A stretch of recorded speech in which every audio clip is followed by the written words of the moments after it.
we begin, let's prepare the tools. We need a UTP cable, RJ45 connector, a crimping tool, and a cable tester.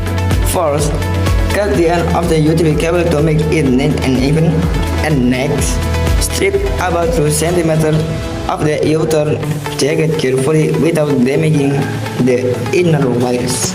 Now, straighten the 8 wires and arrange them according to the style color standard: white orange, orange, white green, blue, green, white brown, and brown.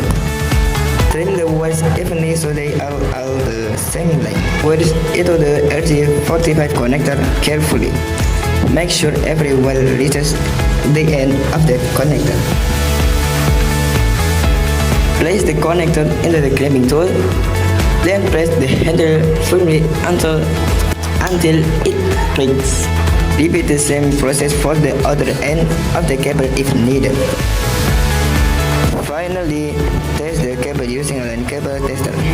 If all the indicator lights turn on orange, the cable has been crimped successfully.